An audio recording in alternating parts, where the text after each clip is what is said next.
ਵਾਹਿਗੁਰੂ ਸਾਹਿਬ ਜੀ। ਮੈਂ ਮੂਰਖ ਕੀ ਏਕ ਬਾਤ ਹੈ, ਕੋਟ ਪਰਾਧੀ ਕਰਿਆਰੀ। ਗੁਰੂ ਨਾਨਕ ਦਿਨ ਸੁਣਿਆ ਵੇਖਿਆ, ਸਿਰ ਗੁਰਬਾਸ ਨਾ ਪਰਿਆਰੀ। ਜਿਤਾ ਸਮੁੰਦ ਸਾਗਰ ਨੀਰ ਭਰਿਆ, ਕੀਤੇ ਉਗਣ ਹਮਾਰੇ। ਦਇਆ ਕਰੋ ਕਿਛ ਮਿਹਰ ਉਤਾਰੋ, ਡੁੱਬਦੇ ਪੱਥਰ ਤਾਰੇ।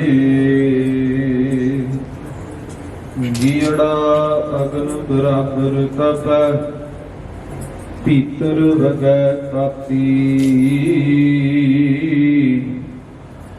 ਪ੍ਰਣਵਤ ਨਾਨਕ ਹੁਕਮ ਪਛਾਣੈ, ਸੁਖ ਹੋਵੈ ਦਿਨ ਰਾਤੀ।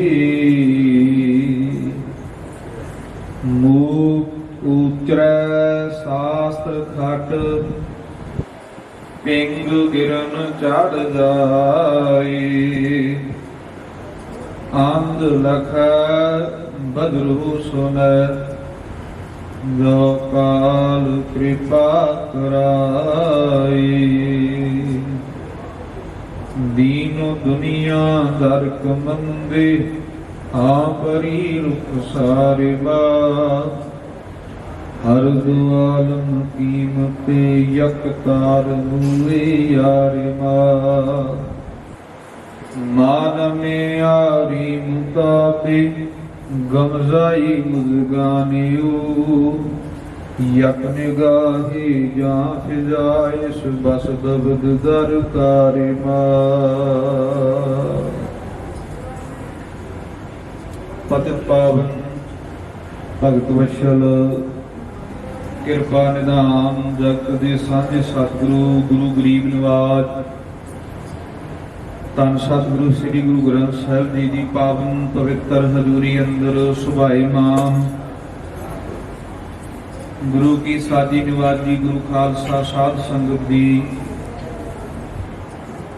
ਹਫ਼ਤਾਵਾਰੀ ਦੀਵਾਨਾਂ ਦੇ ਅੰਦਰ ਆਪ ਸੰਗਤ ਨੇ ਸਤਿਗੁਰੂ ਸੱਚੇ ਪਾਤਸ਼ਾਹ ਧੰਨ ਸਾਹਿਬ ਸ੍ਰੀ ਗੁਰੂ ਅਰਜਨ ਦੇਵ ਮਹਾਰਾਜ ਦੀਆਂ ਦੀ ਪਾਵਨ ਪਵਿੱਤਰ ਰਸਨਾ ਤੋਂ ਸ੍ਰੀ ਸੁਖਮਨੀ ਸਾਹਿਬ ਜੀ ਦੇ ਜਾਪ ਜੋ ਸਤਿਗੁਰੂ ਜੀ ਨੇ ਉਚਾਰਨ ਕੀਤੇ ਹਨ। ਗੁਰੂ ਅਰਜਨ ਦੇਵ ਜੀ ਦੀ ਪਾਵਨ ਬਾਣੀ ਹੈ, ਸੁਖਮਨੀ ਸੁਖ ਅੰਮ੍ਰਿਤ ਪ੍ਰਭ ਨਾਮ, ਭਗਤ ਜਨਾਂ ਕੈ ਮਨ ਵਿਸਰਾਮ। ਜਿਹੜੀ ਸੁਖਮਨੀ ਹੈ ਇਹ ਸੁੱਖਾਂ ਦੀ ਮਨੀ ਹੈ, ਭਾਵ ਸਾਰੇ ਸੁੱਖਾਂ ਤੋਂ ਜਦੋਂ ਬੰਦਾ ਪਰੇ ਹੋਵੇ ਤਾਂ ਉਹਨੂੰ ਇੱਕ ਜਿਵੇਂ ਸੱਪ ਮਨੀ ਦੀ ਭਾਲ ਦੇ ਵਿੱਚ ਲੱਭਦਾ ਫਿਰਦਾ ਹੈ ਕਿ ਮੈਂ ਅਮਰ ਹੋ ਜਾਵਾਂ। ਸੱਪ ਦੀ ਇੱਛਾ ਹੁੰਦੀ ਹੈ ਕਿ ਮੈਂ ਅਮਰ ਹੋ ਜਾਵਾਂ। ਤੇ ਪੁਰਾਣੇ ਵਿਦਵਾਨ ਮੰਨਦੇ ਨੇ, ਪੁਰਾਣੇ ਲੋਕ ਮੰਨਦੇ ਨੇ ਕਿ ਸੱਪ ਦੇ ਕੋਲ ਜਦੋਂ ਮਨੀ ਆ ਜਾਵੇ ਤੇ ਉਹ ਮਨੀ ਵਾਲਾ ਸੱਪ ਮੌਤ ਤੋਂ ਰਹਿਤ ਹੋ ਜਾਂਦਾ, ਭਾਵ ਉਹਨੂੰ ਸਾਰੇ ਹੀ ਸੁੱਖ ਮਿਲ ਜਾਂਦੇ ਸੱਪ ਨੂੰ ਮਨੀ ਮਿਲਣ ਤੋਂ। ਇਉਂ ਸਾਧ ਸੰਗਤ ਦੀ ਜਿਹੜਾ ਸੁੱਖਾਂ ਦੀ ਮਨੀ ਬਾਣੀ ਨੂੰ ਪੜ੍ਹਦਾ ਹੈ, ਸਾਰੇ ਸੁੱਖ ਸੰਸਾਰ ਦੇ ਉਹਦੀ ਝੋਲੀ 'ਚ ਪੈਂਦੇ। ਸੁਖਮਨੀ ਸੁਖ, ਸੁੱਖਾਂ ਨੂੰ ਦੇਣ ਵਾਲੀ। ਅੰਮ੍ਰਿਤ ਪ੍ਰਭ ਨਾਮ, ਇਹ ਅੰਮ੍ਰਿਤ ਰੂਪੀ ਹੈ, ਸੁੱਖਾਂ ਨੂੰ ਦੇਣ ਵਾਲੀ ਹੈ, ਇਹ ਵਾਹਿਗੁਰੂ ਦਾ ਨਾਮ ਹੈ। ਮਹਾਰਾਜ ਸਾਹਿਬ ਬਖਸ਼ਿਸ਼ ਕਰਦੇ ਹਨ, ਸੁਖਮਨੀ ਸੁਖ ਅੰਮ੍ਰਿਤ ਪ੍ਰਭ ਨਾਮ, ਭਗਤ ਜਨਾਂ ਕੈ ਮਨ ਵਿਸਰਾਮ। ਭਗਤ ਜਨਾਂ ਦੇ ਮਨ ਦੇ ਵਿੱਚ ਵਿਸ਼ਰਾਮ ਦਾ ਨਾਮ ਹੁੰਦਾ ਹੈ ਟਿਕਾ, ਵਿਸ਼ਰਾਮ ਦਾ ਨਾਮ ਹੈ ਇਕਾਗਰਤਾ। ਸਾਧ ਸੰਗਤ ਦੀ ਜਿਹੜੇ ਸੁੱਖ ਨੂੰ ਲੋੜਦੇ ਲੋਕ ਪਹਾੜਾਂ ਤੇ ਚੜ ਜਾਂਦੇ, ਜਿਸ ਸੁੱਖ ਨੂੰ ਲੱਭਦੇ ਜੰਗਲਾਂ 'ਚ ਭਟਕਦੇ ਫਿਰਦੇ ਹਨ, ਉਸ ਸੁੱਖ ਨੂੰ ਜੰਗਲਾਂ ਪਹਾੜਾਂ ਘਰਾਂ ਨੂੰ ਤਿਆਗ ਕਰਕੇ ਲੱਭਣ ਦੀ ਬਜਾਏ ਸ੍ਰੀ ਸੁਖਮਨੀ ਸਾਹਿਬ ਦੀ ਪਾਵਨ ਬਾਣੀ ਤੋਂ ਪ੍ਰਾਪਤ ਕੀਤਾ ਜਾ ਸਕਦਾ ਹੈ। ਤੋ ਸਾਧ ਸੰਗਤ ਜੀ ਆਓ ਸੁਖਮਨੀ ਸਾਹਿਬ ਦੇ ਪਾਠ ਤੋਂ ਉਪਰੰਤ ਜੋ ਦਮਦਮੀ ਟਕਸਾਲ ਮਿਸਲ ਸ਼ਹੀਦਾਂ ਦਮਦਮੀ ਟਕਸਾਲ ਜਥੇ ਵੱਲੋਂ ਆਪ ਸੰਗਤ ਦੇ ਸਾਹਮਣੇ ਅਸੀਂ ਹਾਜ਼ਰੀ ਭਰ ਰਹੇ ਹਾਂ। ਸਤਿਗੁਰੂ ਸ੍ਰੀ ਗੁਰੂ ਗ੍ਰੰਥ ਸਾਹਿਬ ਸੱਚੇ ਪਾਤਸ਼ਾਹ ਜੀ ਦੇ ਪਾਵਨ ਬਿਰਧ ਜੋ ਸਰੂਪ ਹੋ ਜਾਂਦੇ ਨੇ, ਉਹਨਾਂ ਦੀ ਜਿਲਦਬੰਦੀ ਜਿੱਥੇ ਜਿੱਥੇ ਵੀ ਆਪ ਸੰਗਤਾਂ ਘਰਾਂ 'ਚ ਵੀ ਪ੍ਰਕਾਸ਼ ਕੀਤੇ ਆ, ਗੁਰੂ ਘਰਾਂ 'ਚ ਵੀ ਅਸੀਂ ਜਾ ਕੇ ਸੇਵਾਵਾਂ ਕਰਾਂਗੇ। ਉਸ ਸੰਬੰਧ ਦੇ ਵਿੱਚ ਗੁਰਮਤਿ ਪ੍ਰਚਾਰ ਫੇਰੀ ਦੌਰਾਨ ਆਪ ਸੰਗਤ ਦੇ ਚਰਨ ਪਰਸ ਰਹੇ ਹਾਂ। ਸਮੂਹ ਜਥੇ ਦੀ ਦਾਸ ਦੀ ਹਾਜ਼ਰੀ ਪ੍ਰਵਾਨ ਕਰੋ। ਗੱਜ ਵੱਜ ਕੇ ਆਖੋ ਜੀ ਵਾਹਿਗੁਰੂ ਜੀ ਕਾ ਖਾਲਸਾ ਵਾਹਿਗੁਰੂ ਜੀ ਕੀ ਫਤਿਹ। ਸਾਧ ਸੰਗਤ ਜੀ, ਸਤਿਗੁਰੂ ਜੀ ਦੀ ਪਾਵਨ ਬਾਣੀ ਆਪ ਜੀਆਂ ਨੇ ਸਰਵਣ ਕੀਤੀ ਹੈ। ਸਤਿਗੁਰੂ ਸੱਚੇ ਪਾਤਸ਼ਾਹ ਮਹਾਰਾਜ ਸਿੱਖ ਨੂੰ ਦੁਨਿਆਵੀ ਉਹਨਾਂ ਕੁਰੀਤੀਆਂ ਤੋਂ ਬਚਾਉਂਦੇ ਹੋਏ ਆਪਣੇ ਚਰਨਾਂ ਨਾਲ ਜੋੜਦੇ ਹਨ, ਜਿਨ੍ਹਾਂ 'ਚ ਸਾਰਾ ਸੰਸਾਰ ਡੁੱਬਾ ਹੋਇਆ। ਸਤਿਗੁਰੂ ਸੱਚੇ ਪਾਤਸ਼ਾਹ ਪਾਵਨ ਬਾਣੀ ਦੇ ਉਪਦੇਸ਼ ਦੁਆਰਾ ਸਿੱਖ ਨੂੰ ਇਹ ਸਮਝਾਉਂਦੇ ਹਨ, ਸਿੱਖਿਆ ਦਿੰਦੇ ਹਨ ਕਿ ਇਹ ਸਿੱਖਾ, ਤੂੰ ਆਪਣੇ ਸੰਸਾਰ ਦੇ ਵਿੱਚ ਜ਼ਿੰਦਗੀ ਬਤੀਤ ਕਰਦਿਆਂ ਸੰਸਾਰੀ ਸੁੱਖਾਂ ਦੇ ਨਾਲ ਨਾਲ ਆਪਣੇ ਦਸਾਂ ਨੋਹਾਂ ਦੀ ਕਿਰਤ ਕਰਦਿਆਂ ਵਾਹਿਗੁਰੂ ਦੇ ਸਿਮਰਨ ਨੂੰ ਤੇ ਆਪਣੇ ਅਕੀਦੇ ਨੂੰ, ਆਪਣੀ ਹੋਂਦ ਨੂੰ ਨਾ ਭੁੱਲ। ਕਿਉਂਕਿ ਸਾਧ ਸੰਗਤ ਦੀ ਸਤਿਗੁਰੂ ਸੱਚੇ ਪਾਤਸ਼ਾਹ ਮਹਾਰਾਜ ਜੀਆਂ ਦੀ ਪਾਵਨ ਬਾਣੀ ਸਾਨੂੰ ਉਪਦੇਸ਼ ਦਿੰਦੀ ਹੈ, ਬਖਸ਼ਿਸ਼ ਕਰਦੀ ਹੈ। ਭਈ ਪ੍ਰਾਪਤ ਮਾਨਸ ਦੇਹੁਰੀਆ, ਗੋਬਿੰਦ ਮਿਲਣ ਕੀ ਇਹ ਤੇਰੀ ਵਰੀਆ। ਸੰਗਤ ਦੀ, ਸੰਸਾਰ ਦੇ ਵਿੱਚ ਜਦੋਂ ਅਸੀਂ ਸਰੀਰ ਨੂੰ ਧਾਰਨ ਕਰਦੇ ਹਾਂ ਤਾਂ ਸਾਡਾ ਸਰੀਰ ਨੂੰ ਧਾਰਨ ਕਰਨੇ ਤੋਂ ਇੱਕ ਕਾਰਨ ਹੈ, ਇੱਕ ਮਕਸਦ ਹੈ। ਜਿਵੇਂ ਆਪ ਆਪਣੇ ਵਤਨ ਨੂੰ ਛੱਡ ਕੇ ਪ੍ਰਦੇਸ਼ ਦੇ ਵਿੱਚ ਆਏ ਹੋ, ਇੱਥੇ ਇੱਕ ਮਕਸਦ ਹੈ ਆਉਣ ਦਾ ਕਿ ਸਾਡੇ ਪਰਿਵਾਰਾਂ 'ਚ ਸਾਡਾ ਗੁਜ਼ਾਰਾ, ਸਾਡੀ ਉਪਜੀਵਕਾ ਚੱਲੇ, ਅਸੀਂ ਪਰਿਵਾਰਾਂ ਨੂੰ ਸੁਖੈਨ ਢੰਗ ਨਾਲ ਪਾਲ ਸਕੀਏ। ਉਪਜੀਵਕਾ ਵਾਸਤੇ ਅਸੀਂ ਇੱਕ ਆਪਣੇ ਦੇਸ਼ ਨੂੰ ਤਿਆਗ ਕੇ ਦੂਜੇ ਦੇਸ਼ ਦੇ ਵਿੱਚ ਆਏ ਹਾਂ। ਇਉਂ ਸੰਗਤ ਜੀ, ਜੇਕਰ ਸਾਨੂੰ ਇਹ ਪਤਾ ਹੈ ਕਿ ਇੱਥੇ ਅਸੀਂ ਉਪਜੀਵਕਾ ਵਾਸਤੇ ਆਏ ਹਾਂ, ਤਾਂ ਹੀ ਉਪਜੀਵਕਾ ਰੋਜੀ ਰੋਟੀ ਕਮਾਵਾਂਗੇ। ਜੇ ਇੱਥੇ ਆਣ ਕੇ ਕਰਮ ਦਾ ਪਤਾ ਨਾ ਲੱਗਾ, ਉਲਝ ਗਏ, ਤਾਂ ਇੱਥੇ ਵੀ ਜਿਵੇਂ ਉੱਥੇ ਔਖੇ ਦਿਨ ਵੇਖੇ ਨੇ, ਇੱਥੇ ਵੀ ਵੇਖਣੇ ਪੈਣ।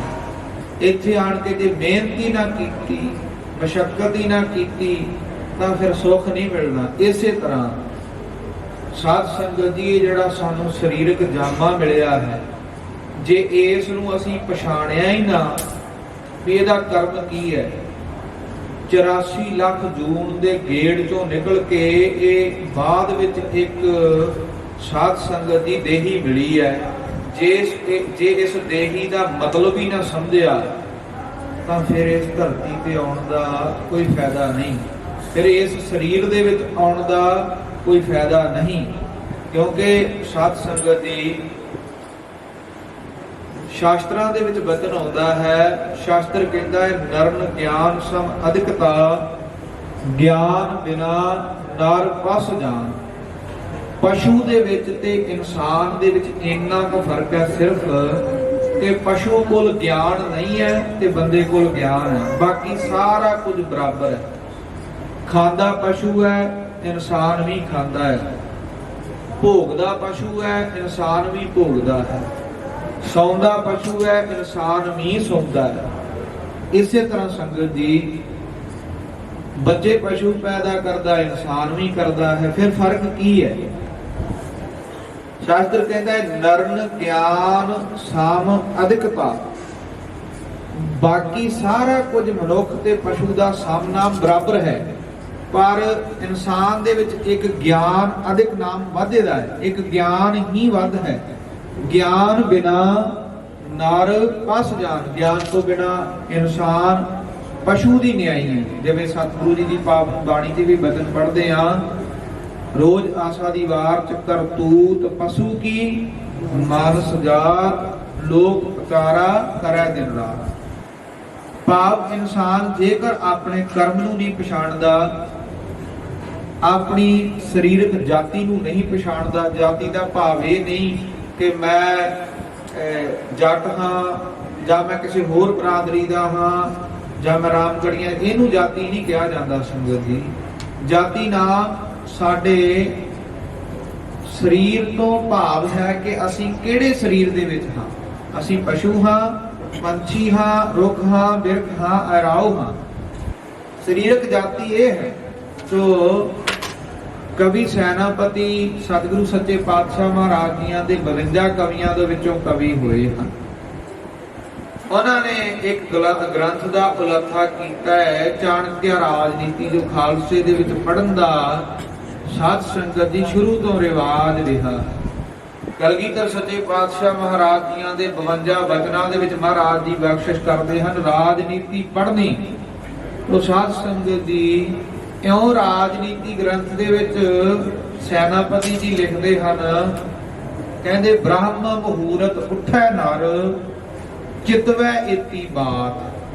ਕਹਿੰਦੇ ਰੋਜ਼ ਬ੍ਰਹਮ ਮੁਹੂਰਤ ਦਾ ਮਤਲਬ ਹੁੰਦਾ ਹੈ ਸਵੇਰੇ ਅੰਮ੍ਰਿਤ ਵੇਲੇ ਉੱਠਣਾ। ਅੰਮ੍ਰਿਤ ਵੇਲੇ ਉੱਠ ਕੇ ਚਿਤਵੈ ਇਤੀ ਬਾਤ, ਚਿਤਵੈ ਦਾ ਮਤਲਬ ਹੁੰਦਾ ਚਿੰਤਨ ਕਰਨਾ, ਇਹਨਾਂ ਗੱਲਾਂ ਨੂੰ ਯਾਦ ਕਰੇ। ਕਿਹੜੀਆਂ? ਕੋ ਪ੍ਰਭ, ਕੋ ਮੈਂ, ਕੋ ਹਿਤੂ ਸ਼ਕਤ, ਕੋ ਜਾਤ। ਕਿਹੜੀਆਂ ਗੱਲਾਂ ਦਾ ਯਾਦ ਕਰੇ ਕਿ ਵਾਹਿਗੁਰੂ ਕੌਣ ਹੈ, ਵਾਹਿਗੁਰੂ ਦੇ ਬਾਅਦ ਵਿੱਚ ਮੈਂ ਕੌਣ ਹਾਂ, ਮੇਰੇ ਤੋਂ ਬਾਅਦ ਵਿੱਚ ਮੇਰੀ ਸਰੀਰ ਦੀ ਜਾਤੀ ਕਿਹੜੀ ਹੈ, ਮੈਂ ਪਸ਼ੂ ਹਾਂ, ਮੈਂ ਪੰਛੀ ਹਾਂ। ਫਿਰ ਸ਼ਕਤੀ ਦਾ ਆਪਣੇ ਅੰਦਰ ਆਭਾਸ ਕਰੇ। ਸ਼ਕਤੀ ਤੋਂ ਭਾਵ ਜਿਸ ਸ਼ਕਤੀ ਨਾਲ ਮੈਂ ਚੱਲ ਰਿਹਾ ਹਾਂ, ਜਿਸ ਸ਼ਕਤੀ ਨਾਲ ਮੈਂ ਖਾ ਰਿਹਾ ਹਾਂ, ਜਿਸ ਸ਼ਕਤੀ ਨਾਲ ਪੀ ਰਿਹਾ, ਪਚਾ ਰਿਹਾ, ਹੰਢਾ ਰਿਹਾ ਹਾਂ, ਉਸ ਸ਼ਕਤੀ ਦਾ ਆਭਾਸ ਕਰੇ। ਫਿਰ ਸਾਧ ਸੰਗਤ ਦੀ ਜੀਵ ਨੂੰ ਪਤਾ ਲੱਗਦਾ ਹੈ। ਜਦੋਂ ਜੀਵ ਪ੍ਰਮਾਤਮਾ ਬਾਰੇ ਸੋਚੇਗਾ ਸਵੇਰੇ ਉੱਠ ਕੇ ਕਿ ਵਾਹਿਗੁਰੂ ਕੌਣ ਹੈ, ਤਾਂ ਉਹਨੂੰ ਇੱਕ ਗੱਲ ਦੀ ਸਮਝ ਆਵੇਗੀ ਕਿ ਉਹ ਜਿਹਦੇ ਬਾਬਤ ਮੈਨੂੰ ਰੋਜ਼ ਗੁਰੂ ਜੀ ਸਮਝਾਉਂਦੇ, ਗੁਰੂ ਗ੍ਰੰਥ ਸਾਹਿਬ ਸੱਚੇ ਪਾਤਸ਼ਾਹ ਜੀ, ਕੋਈ ਇੱਕ ਐਸੀ ਤਾਕਤ, ਕੋਈ ਇੱਕ ਐਸੀ ਸ਼ਕਤੀ ਹੈ ਜਿਸ ਸ਼ਕਤੀ ਨੇ ਸਾਰੀ ਸ੍ਰਿਸ਼ਟੀ ਨੂੰ ਪੈਦਾ ਕੀਤਾ ਹੈ। ਉਸ ਸ੍ਰਿਸ਼ਟੀ ਦੇ ਵਿੱਚ ਮੈਂ ਵੀ ਹਾਂ। ਪਰੰਤੂ ਸਾਧ ਸੰਗਤ ਦੀ ਜੇ ਇਨਸਾਨ ਉੱਠ ਕੇ ਸੋਚੂ ਹੀ ਨਾ, ਇਸ ਗੱਲ ਨੂੰ ਯਾਦ ਹੀ ਨਾ ਕਰੂ ਵੀ ਰੱਬ ਬਾਰੇ ਵੀ ਸੋਚਣਾ, ਉਹਦਾ ਕੋਈ ਹੱਲ ਤਾਂ ਨਹੀਂ ਨਾ। ਫਿਰ ਉਸ ਤੋਂ ਬਾਅਦ ਚ ਦੂਜਾ ਵਚਨ ਕਰਦੇ, ਕਹਿੰਦੇ ਕੋ ਮੈਂ ਭਾਵ ਆਪਣੇ ਆਪ ਬਾਰੇ ਵੀ ਸੋਚਣਾ। ਰੋਜ਼ ਅਸੀਂ ਆਪਣੇ ਆਪ ਬਾਰੇ ਥੋੜਾ ਜ਼ਰੂਰ ਸੋਚੀਏ।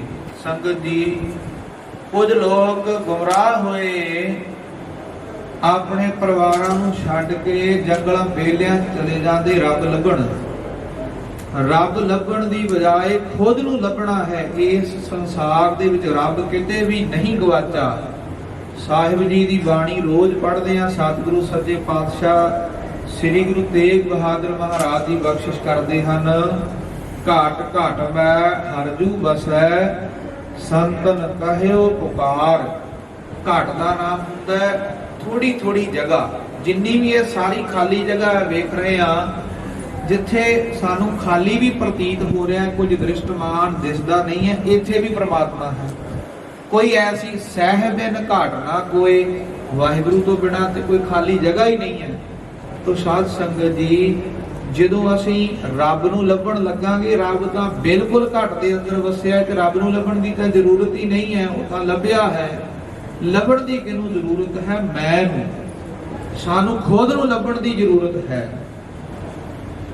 ਜਦੋਂ ਅਸੀਂ ਸਵੇਰੇ ਉੱਠ ਕੇ ਵਾਹਿਗੁਰੂ ਦੇ ਬਾਬਤ, ਗੁਰੂ ਬਾਬਤ ਸੋਚਾਂਗੇ, ਫਿਰ ਆਪਣੇ ਬਾਬਤ ਸੋਚਾਂਗੇ ਨਾ, ਫਿਰ ਅਸੀਂ ਇਸ ਗੱਲ ਨੂੰ ਸੋਚਣ ਵਾਸਤੇ ਮਜਬੂਰ ਹੋਵਾਂਗੇ ਕਿ ਸਾਨੂੰ ਕੀ ਕਰਨਾ ਚਾਹੀਦਾ ਹੈ ਆਪਣੇ ਜੀਵਨ ਦੇ ਵਿੱਚ। ਜਦੋਂ ਸਤਿਗੁਰੂ ਸੱਚੇ ਪਾਤਸ਼ਾਹ ਜੀ ਦੀ ਪਾਵਨ ਬਾਣੀ ਵੱਲ ਜਾਵਾਂਗੇ ਨਾ, ਸਰੀਰ ਬਾਬਤ ਸੋਚਾਂਗੇ, ਫਿਰ ਸਤਿਗੁਰੂ ਗੁਰੂ ਤੇਗ ਬਹਾਦਰ ਜੀ ਦਾ ਬਚਨ ਹੈ, ਪਾਂਚ ਤਤ ਕੋ ਤਨ ਰਤਿਓ ਜਨ ਹੋ ਚਤੁਰ ਸੁਜਾਨ। ਮਹਾਰਾਜ ਕਹਿੰਦੇ ਭਲਿਆ ਕੁਝ ਜ਼ਿਆਦਾ ਨਹੀਂ ਹੈ ਤੇਰੇ ਕੋਲ, ਪੰਜਾਂ ਤੱਤਾਂ ਦਾ ਸਰੀਰ ਹੈ। ਪੰਜ ਤੱਤ ਸੰਗਤ ਜੀ ਕਿਹੜੇ ਹਨ? ਹਵਾ, ਪਾਣੀ, ਧਰਤੀ, ਅੱਗ ਤੇ ਆਕਾਸ਼। ਇਹਨਾਂ ਪੰਜਾਂ ਤੱਤਾਂ ਦਾ ਸਰੀਰ ਹੈ, ਹੋਰ ਤਾਂ ਕੋਈ ਚੀਜ਼ ਹੈ ਨਹੀਂ। ਔਰ ਕਿੱਡੀ ਵੱਡੀ ਖੇਡ ਹੈ ਪਰਮਾਤਮਾ ਦੀ। ਇਹ ਸਾਧ ਸੰਗਤ ਦੀ ਵਾਹਿਗੁਰੂ ਨੂੰ ਸਮਝਣੇ ਤੋਂ ਪਤਾ ਲੱਗਦਾ, ਵਾਹਿਗੁਰੂ ਬਾਬਤ ਸੋਚਣੇ ਤੋਂ ਪਤਾ ਲੱਗਦਾ ਕਿ ਵਾਹਿਗੁਰੂ ਦੀ ਲੀਲਾ ਕੀ ਹੈ। ਕਿ ਪੰਜਾਂ ਤੱਤਾਂ ਦਾ ਸਰੀਰ ਹੈ ਜਿਨ੍ਹਾਂ ਦਾ ਬਣਿਆ, ਉਹ ਪੰਜੇ ਹੀ ਆਪਸ ਵਿੱਚ ਵਿਰੋਧੀ ਨੇ। ਭਾਈ ਸਾਹਿਬ ਭਾਈ ਗੁਰਦਾਸ ਜੀ ਬਚਨ ਕਰਦੇ ਆ, ਕਹਿੰਦੇ ਪੰਜ ਤੱਤ ਨੇ ਤੇ ਪੰਜੇ ਹੀ ਵਿਰੋਧੀ ਨੇ। 70 ਮਿੱਤਰ ਰਲ ਦੇਹ ਬਣਾਈ, ਸਾਰੇ ਦੁਸ਼ਮਣਾਂ ਨੂੰ ਤੇ ਮਿੱਤਰਾਂ ਨੂੰ ਰਲਾ ਕੇ ਸਰੀਰ। ਪਾਂਚ ਤੱਤ 25 ਗੁਣ, 70 ਮਿੱਤਰ ਰਲ ਦੇਹ ਬਣਾਈ। ਪੰਜ ਤੱਤ ਨੇ, ਪੰਜਾਂ ਤੱਤਾਂ ਤੋਂ ਅੱਗੇ 25 ਪ੍ਰਕਿਰਤੀਆਂ ਹੋ ਗਈਆਂ। 25 ਪ੍ਰਕਿਰਤੀਆਂ ਇੱਕ ਤੱਤ ਚੋਂ 25 ਨਿਕਲੇ ਤੇ ਸਾਰੇ ਦੁਸ਼ਮਣਾਂ ਤੇ ਮਿੱਤਰਾਂ ਨੂੰ ਇਕੱਠਿਆਂ ਕਰਕੇ ਦੇਹ ਬਣਾਈ ਹੈ। ਹਵਾ ਤੇ ਅੱਗ ਦਾ ਸੁਮੇਲ ਨਹੀਂ ਹੈ। ਜੇ ਅੱਗ ਬਲ ਰਹੀ ਹੈ, ਇੱਕਦਮ ਜ਼ੋਰ ਦੀ ਹਵਾ ਹੀ ਬੁਝ ਜਾਵੇਗੀ। ਅੱਗ ਤੇ ਪਾਣੀ ਦਾ ਸੁਮੇਲ ਨਹੀਂ ਹੈ। ਜੇ ਪਾਣੀ ਜ਼ਿਆਦਾ ਹੈ ਤੇ ਅੱਗ ਬੁਝ ਜਾਵੇਗੀ। ਜੇ ਪਾਣੀ ਥੋੜਾ ਹੈ, ਅੱਗ ਜ਼ਿਆਦਾ ਹੈ ਤੇ ਅੱਗ ਨੂੰ ਸਾੜ ਦੇਵੇਗਾ। ਪਰ ਪ੍ਰਮਾਤਮਾ ਦੀ ਖੇਡ ਵੇਖੀਏ, ਇਹਨਾਂ ਪੰਜਾਂ ਹੀ ਤੱਤਾਂ ਨੂੰ ਇੱਕ ਭਾਂਡੇ 'ਚ ਬਣਾ ਕੇ ਪਰੋਸ ਕੇ ਸਾਡਾ ਸਰੀਰ ਬਣਾ ਦਿੱਤਾ। ਹੋਰ ਕੁਝ ਵੀ ਨਹੀਂ ਇਹਦੇ 'ਚ। ਪਾਂਚ ਤੱਤ 25 ਗੁਣ। ਸਤਿਗੁਰੂ ਜੀ ਦਾ ਵੀ ਬਚਨ ਆਪਾਂ ਸੁਣਿਆ ਹੈ, ਪਾਂਚ ਤੱਤ ਕੋ ਤਨ ਰਚਿਓ। ਸਰੀਰ ਪੰਜਾਂ ਤੱਤਾਂ ਦਾ ਹੈ। ਜੇ ਪੰਜਾਂ ਤੱਤਾਂ ਦਾ ਬਣਿਆ ਹੋਇਆ ਸਰੀਰ ਹੈ, ਇਸ ਪੰਜਾਂ ਤੱਤਾਂ ਦੇ ਸਰੀਰ ਦੇ ਵਿੱਚ ਅਸੀਂ ਸੋਚਿਆ ਹੀ ਨਹੀਂ ਕਿ ਇਹ ਕਿਹੜੇ ਕੰਮ ਨੂੰ ਦਿੱਤਾ ਹੈ। ਇਹਨਾਂ ਪੰਜਾਂ ਤੱਤਾਂ ਦੇ ਦੁਆਰਾ ਇਹ ਪੰਜ ਤੱਤ ਜਿੱਦਣ ਆਪਸ 'ਚ ਨਿਰਾਸ਼ ਹੋ ਗਏ, ਇੱਕ ਦੂਜੇ ਨਾਲ ਲੜ ਗਏ, ਪ੍ਰਮਾਤਮਾ ਦੀ ਜੋਤ ਵਿੱਚੋਂ ਨਿਕਲ ਗਈ। ਜਿੱਦਣ ਹੰਸ ਉਡਾਰੀ ਮਾਰ ਗਿਆ, ਉਦੋਂ ਕੀ ਕਰਾਂਗੇ?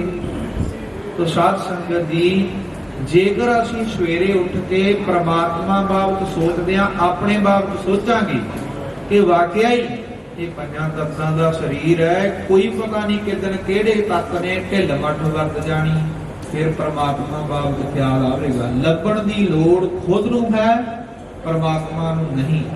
ਤੋ ਅਗਲਾ ਬਚਨ ਸੈਨਾਪਤੀ ਕਵੀ ਜੀ ਕਰਦੇ, ਕਹਿੰਦੇ ਵੀ ਕੋ ਪ੍ਰਭ ਕੋ ਮੈਂ ਕੋ ਹਿਤੂ। ਇਹ ਸੰਸਾਰ ਦੇ ਵਿੱਚ ਸੋਚੀਏ ਜ਼ਰੂਰ ਕਿ ਮੇਰੇ ਨਾਲ ਹਿਤੂ, ਮੇਰਾ ਹਿਤੂ ਦਾ ਅਰਥ ਹੁੰਦਾ ਪਿਆਰ। ਮੇਰੇ ਨਾਲ ਪਿਆਰ ਕੌਣ ਕਰਦਾ ਹੈ? ਮੇਰੇ ਨਾਲ ਮੇਰਾ ਪ੍ਰੇਮੀ ਕੌਣ ਹੈ? ਸਾਧ ਸੰਗਤ ਜੀ, ਜਿਨ੍ਹਾਂ ਨੂੰ ਅਸੀਂ ਰੋਜ਼ ਪ੍ਰੇਮੀ ਜਾਣ ਕੇ ਵਿਸ਼ਵਾਸ ਕਰਦੇ ਹਾਂ, ਇੱਕ ਦਿਨ ਉਹ ਸਾਡੇ ਪ੍ਰੇਮ ਦਾ, ਸਾਡੇ ਵਿਸ਼ਵਾਸ ਦਾ ਘਾਤ ਕਰ ਜਾਂਦੇ ਆ। ਫਿਰ ਅਸੀਂ ਦੁੱਖ ਵਿਛੋੜਾ, ਇੱਕ ਦੁੱਖ ਭੂਖ, ਫਿਰ ਅਸੀਂ ਦੁੱਖਾਂ ਨੂੰ ਸਮਝਣ ਸੋਚਾਂ 'ਚ ਪੈ ਜਾਂਦੇ ਆ। ਪਹਿਲਾਂ ਬਚਪਨ, ਫਿਊਚਰ ਬਾਰੇ, ਫਰੈਂਡ ਸਰਕਲ, ਦੋਸਤਾਂ ਮਿੱਤਰਾਂ ਬਾਰੇ ਸੋਚਦੇ ਆ ਕਿ ਆਹ ਏਦਾਂ ਹੋ ਜਾਵੇ। ਜਿੱਦਣ ਲੰਘ ਜਾਂਦਾ ਹੈ ਫਿਰ ਪਾਸਟ, ਫਿਰ ਲੰਘੇ ਬਾਰੇ ਸੋਚ ਸੋਚ ਕੇ ਚਿੰਤਾ। ਤੋ ਸਾਧ ਸੰਗਤ ਜੀ, ਅਸਲ ਦੇ ਵਿੱਚ ਇਸ ਸੰਸਾਰ ਦੇ ਵਿੱਚ ਮਿੱਤਰ ਕਿਹਨੂੰ ਬਣਾਉਣਾ ਹੈ, ਇਹ ਵੀ ਸਾਨੂੰ ਸੋਚਣਾ ਪਵੇਗਾ। ਕੌਣ ਸਾਡਾ ਹਿੱਤ ਸੋਚ ਸਕਦਾ? ਜੇ ਅਸੀਂ ਆਪਣੇ ਨਾਤਾਬੰਦੀ ਰਿਸ਼ਤੇਦਾਰੀਆਂ 'ਚ ਸੋਚਾਂਗੇ ਕਿ ਕੌਣ ਕੌਣ ਹੈ, ਤਾਂ ਫਿਰ ਤਾਂ ਸਾਧ ਸੰਗਤ ਜੀ ਕੋਈ ਵੀ ਕੋਈ ਨਾਲ ਜਾਣ ਵਾਲਾ ਨਹੀਂ ਹੈ। ਮਹਾਰਾਜ ਸਾਹਿਬ ਦੀ ਬਾਣੀ 'ਚ ਆਪਾਂ ਬਹੁਤ ਵਚਨ ਪੜ੍ਹਦੇ ਹਾਂ, ਘਰ ਕੀ ਨਾਰ ਬਹੁਤ ਹਿਤ ਜਾਸਿਓ, ਸਦਾ ਰਹਿਤ ਸੰਗ ਲਾਗੀ, ਜਬ ਹੀ ਹੰਸ ਕਦੀ ਇਹ ਕਾਇਆ, ਪ੍ਰੇਤ ਪ੍ਰੇਤ ਕਰ ਭਾਗੀ। ਸਭ ਤੋਂ ਵੱਧ ਇਨਸਾਨ ਆਪਣੀ ਪਤਨੀ ਨਾਲ ਤੇ ਪਤਨੀ ਪਤੀ ਨਾਲ ਪ੍ਰੇਮ ਕਰਦਾ। ਮਹਾਰਾਜ ਕਹਿੰਦੇ ਜਿੱਦਣ ਇੱਕ ਜਣਾ ਵਿਛੜ ਜਾਂਦਾ, ਫਿਰ ਕਹਿਣ ਲੱਗ ਜਾਂਦੇ ਹੁਣ ਤਾਂ ਇਹਨੇ ਪ੍ਰੇਤ ਬਣ ਜਾਣਾ, ਇਹਨੂੰ ਛੇਤੀ ਘਰ ਤੋਂ ਕੱਢੋ, ਕਾਢੋ ਕਾਢੋ ਹੋਈ।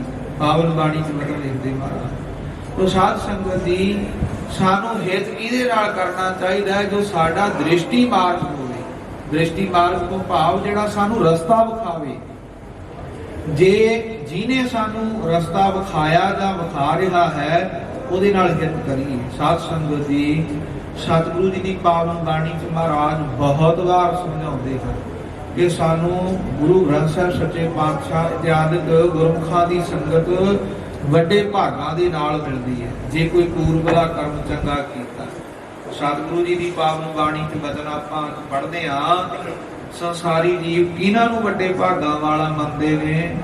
ਜਿਨ੍ਹਾਂ ਕੋਲ ਚੰਗੀ ਧਨ ਦੌਲਤ ਹੋਵੇ, ਜਿਨ੍ਹਾਂ ਕੋਲ ਔਲਾਦ ਹੋਵੇ, ਜਿਨ੍ਹਾਂ ਦੀ ਔਲਾਦ ਚੰਗੀ ਹੋਵੇ। ਪਰ ਸਾਧ ਸੰਗਤ ਜੀ, ਸਾਹਿਬ ਜੀ ਦਾ ਬਚਨ ਪੜ੍ਹੋ, ਮਹਾਰਾਜ ਕਹਿੰਦੇ ਸਭ ਤੋਂ ਵੱਡੇ ਭਾਗ ਗੁਰਸਿੱਖਾਂ ਕੇ, ਜੋ ਸਿੱਖ ਗੁਰ ਚਰਨੀ ਪੜਤਿਆ। ਜਿਹੜਾ ਗੁਰੂ ਕਾ ਸਿੱਖ ਗੁਰੂ ਕੀ ਸੰਗਤ ਕਰਦਾ, ਗੁਰੂ ਕੇ ਬਚਨ ਨੂੰ ਮੁੱਖ ਰੱਖ ਕੇ ਚੱਲਦਾ, ਉਹਦੇ ਬਾਪ ਮਹਾਰਾਜ ਕਹਿੰਦੇ ਸਭ ਤੋਂ ਵੱਡੇ ਭਾਗ, ਉਹ ਸਾਰਿਆਂ ਤੋਂ ਵੱਡੇ ਭਾਗਾਂ ਵਾਲਾ। तो साध संगत जी साडा सब तो करीबी, साडा बहुत नेड़े हित रखने वाला कौन है? गुरु गरीब नवाज धन सतगुरु श्री गुरु ग्रंथ साहिब महाराज। सानू सतगुरु सच्चे पातशाह महाराज के उपर अटुट विश्वास ते प्यार अथाह श्रद्धा होनी चाहिए है। जो जेड़े जेड़े महापुरख जना ने गुरु के प्यारिया ने गुरु ग्रंथ साहिब सच्चे पातशाह महाराज जियां ते पूर्ण भरोसा रखिया ना संगत जी, उन्हां नूं वाहिगुरु सच्चे पातशाह जी की प्राप्ति हुई है। जो गुरु ग्रंथ साहिब ते भरोसा नहीं कर सकता वो मता ख्याल करे कि मैं परमात्मा की प्राप्ति कर लूँगा। साध संगत जी आपां साखियां सिक्ख्यावां उन्हां दियां सुणाउने आ जिन्हां ने गुरु ग्रंथ साहिब सच्चे पातशाह जी की पावन बाणी ते भरोसा किया। जिन्हां नूं गुरु ते भरोसा नहीं है उन्हां दा बाद विच साध संगत जी किन्ना क देर याद रखते हैं। थोड़े जे उन्हां दे नाताबंदी रिश्तेदार याद करते, बाद कोई भी नहीं करता। तो सतगुरु सच्चे पातशाह जी नूं अपना हितू जानिए, महाराज नूं अपना प्यारा नजदीकी सब तो नेड़े दा गुरु ग्रंथ साहिब जी दा रिश्ता है साडा। तो साध संगत जी फिर शरीरक जाति अपनी पछाणीए। शरीरक जाति भाव असी मनुख हाँ। साध संगत जी श्रीमान संगियानी करतार सिंह जी खालसा महापुरख भिंडरां वालियां ने एक अलंकार बना के सानू समझाउण दा यतन कीता है कि शरीर दी जाति नूं किवें पछाणना है। संगत जी जदों ਅਸੀਂ ਉਹਨਾਂ ਦੁਆਰਾ ਲਿਖੀ ਹੋਈ ਇੱਕ ਪੋਥੀ ਖਾਲਸਾ ਰਹਿਤ ਮਰਿਆਦਾ ਦੀ ਜੋ ਪੋਥੀ ਹੈ ਉਹਨੂੰ ਪੜ੍ਹਦੇ ਆ, ਅਲੰਕਾਰ ਲਿਖਦੇ। ਅਲੰਕਾਰ ਦਾ ਮਤਲਬ ਹੁੰਦਾ ਹੈ ਸੰਸਕ੍ਰਿਤ ਦੇ ਵਿੱਚ ਅਲੰਕਾਰ ਕਿਹਾ ਜਾਂਦਾ ਗਹਿਣੇ ਨੂੰ, ਜਿਵੇਂ ਇਸਤਰੀਆਂ ਗਹਿਣੇ ਪਾਉਂਦੀਆਂ ਉਹਨਾਂ ਨੂੰ ਕਿਹਾ ਜਾਂਦਾ ਅਲੰਕਾਰ। ਪਰਮਾਤਮਾ ਨਾਲ ਮਿਲਣ ਦਾ ਅਲੰਕਾਰ ਗਹਿਣਾ ਜਿਹਦੇ ਨਾਲ ਪਰਮਾਤਮਾ ਨਾਲ ਮੇਲ ਹੋਵੇ। ਮਹਾਂਪੁਰਖ ਦੱਸਦੇ ਕਹਿੰਦੇ ਕੋਠੜੀ ਹੈ, ਉਹਨੂੰ 84 ਲੱਖ ਦਰਵਾਜ਼ੇ ਬਣੇ ਹੋਏ ਹਨ। जे अपनी जाति नूं पछाणना होवे 84 लाख दरवाजियां वाली एक असीं कोठड़ी च वड़ चुके हां, जिहदे च 4 चुफेरे गुप हनेरा है। जिवें साध संगत जी एक हनेरी कोठड़ी च वड़े आ, कोई रस्ता दिखाई नहीं दे रहा। जेकर सानू उत्थे कोई मार्गदर्शक बन के आ जावे, कोई सिੱਖਿਅਕ साडी बाह फड़ के सानू ਢੋਈ ਦੇਂਦਾ ਦਰਵਾਜ਼ਿਆਂ ਤੋਂ ਇੱਕ ਦਰਵਾਜ਼ਾ ਜੋ ਮਨੁੱਖਾ ਜੂਨੀ ਵਾਲਾ ਜਿਹਦੇ ਕੋਲ ਗਿਆਨ ਹੈ ਉਸ ਦਰਵਾਜ਼ੇ ਰਾਹੀਂ ਕੱਢ ਕੇ ਪ੍ਰਮਾਤਮਾ ਨਾਲ ਮਿਲਾ ਦੇਵੇ ਤਾਂ ਗੱਲ ਬਣ ਜਾਵੇ। ਪਰੰਤੂ ਸਾਧ ਸੰਗਤ ਜੀ ਜੇ ਇਸ ਮਨੁੱਖਾ ਜੂਨੀ ਦੇ ਵਿੱਚ ਵੀ ਸਤਿਗੁਰੂ ਦੀ ਸੰਗਤ ਨਾ ਕੀਤੀ, ਭਾਵ ਇਸ ਮਨੁੱਖਾ ਜੂਨੀ ਵਾਲੇ ਦਰਵਾਜ਼ੇ ਨੂੰ ਨਾ ਪਛਾਣਿਆ ਕਿ ਇਹਦੇ ਦੁਆਰਾ ਹੀ ਪ੍ਰਮਾਤਮਾ ਨੂੰ ਮਿਲਿਆ ਜਾ ਸਕਦਾ ਹੈ, ਤਾਂ ਫਿਰ ਸਾਧ ਸੰਗਤ ਜੀ ਬਾਕੀ समझ ये आपां जानते हैं बाकी कोई भी जूनी परमात्मा दे नाम दा ज्ञान वाहिगुरु दे ज्ञान नूं नहीं रख सकती। बाकी दुनिया दे विच ममता मोह दी तांग तंद जरूर रहिंदी है। बाकी दुनिया दे विच भी जेड़ा मां पुत धी पुत दा इत्यादि रिश्ते हैं वो बाकी सारा कुछ सेम है, पर कुत्ते नूं ये नहीं पता कि परमात्मा की है। गावां मज्जां पशुआं नूं ये नहीं पता कि परमात्मा कौन है। इउं साध संगत जी मनुख दे कोल एक ज्ञान है, मनुख कोल एक समझ है कि मनुख उस अपनी जाति नूं पछाणे कि मैं 84 लाख जूनां दे विचों श्रेष्ठ हाँ। 84 लाख जूनां दे विच मेरे कोल एक सियाणप है, ज्ञान है। जिस ज्ञान नूं मैं समझ के जिस असलीयत नूं जिहनूं समझ के मैं परमात्मा वल वधना है। तो साध संगत जी जे मनुख इहनूं ही ना पछाण सकिया तां फिर गल नहीं बननी। तो अपनी जिंदगी दे विच रोजाना अपने अंदर झाती मारन दा यतन करिए, रोज गुरु वल करिए ते गुरु का वचन हिरदे चों कदी ना विसारिए। किहड़ा भई प्राप्त नानक देहरिया गोबिंद मिलन की एह तेरी बरिया। अवर काज तेरा किता ना काम, मिल साध संगत भज केवल नाम। संसार दे कीते हुए काम किसी काम नहीं आउणगे, केवल परमात्मा ही साडे वास्ते शुभ चिंतक बख्शिशदायक है। परमात्मा ने सानू सारियां बख्शिशां करनियां ने। तो साध संगत दी छेवें पातशाह महाराज जियां दे वचन हन, इस्त्री ईमान, पुत्र संतान, माया गुजरान। ये चीज़ां चाहिदियां ने। इस्त्री भी चाहिदी है, साडी इज्जत है। औलाद धियां पुत्र भी चाहिए ने, साडी कुल वधदी है। माया भी चाहिए है गुजारे जोगी, परंतु इहदे विच लुभाएमान, इहदे विच खचत पचत नहीं होना। अपने जीवन नूं नाल दी नाल कमाउण दा यतन करना, गुरु ते भरोसा रखदिआं बाणी पढ़दिआं जीवन नूं कमाउंदे रहना। ਇਹ सतगुरु सच्चे पातशाह महाराज जी का उपदेश संगत जी हिरदे च वसाउणा। अखीर ते बेनती है कि संगत जी अद्धा घंटा समा गुरमुखां वल्लों हुक्म होया सी। हुण संगत जी आप संगत नूं मैं विशेष तौर ते बेनती, जो असीं इत्थे कारज वास्ते आए होए हां, जथा गुरु ग्रंथ साहिब सच्चे पातशाह जियां दे इंडिया दे भी जिथे जिथे भी हुक्म हुंदा है उत्थे भी जाईदा है। ते इत्थे भी कुछ गुरमुखां वल्लों ये हुक्म होया सी कि गुरु ग्रंथ साहिब जियां दे स्वरूप बिरध जिहड़े हो चुके हन, भाव जिवें जल्दां फट जांदियां, वो आपां ना उस तरीके नाल नहीं सरकार नाल ना लैंदे आ। बिरध नाम बजुर्ग दा हुंदा, कुछ अंग जिवें बिरध हो जांदे, वो अंग भी तब्दील करने जां उन्हां नूं ठीक उन्हां नूं करके दोबारा जिल्द बन्नणी। और साध संगत जी बड़ी तसल्ली नाल जिहड़ी दोबारा फिर छेती खराब ना होवे। तो साध संगत जी इसे तरह तक श्री केसगढ़ साहिब ते भी ये सेवा 2 महीने लगातार जथे वल्लों चली है।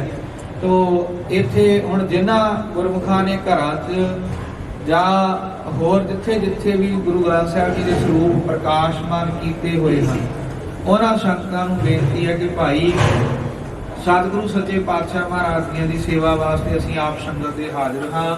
इत्थे 20 दिन दे विच असीं होरनां स्थानां दे भी जिथे स्वरूप ने इत्थे भी स्वरूप की सेवा होनी है। तो जिन्हां जिन्हां गुरमुखां ने स्वरूप जां पोथियां वड्डे आकार दीआं दे जल्दां ठीक नहीं आओ, भाई बेनती है कि सेवा वास्ते पोथियां हाਜ਼ਰ कर दिओ। आप संगत नूं इन्नियां बेनतियां प्रवान करनियां। सतगुरु सच्चे पातशाह किरपा करन। होइयां भुलां दी खिमा। वाहिगुरू जी का खालसा, वाहिगुरू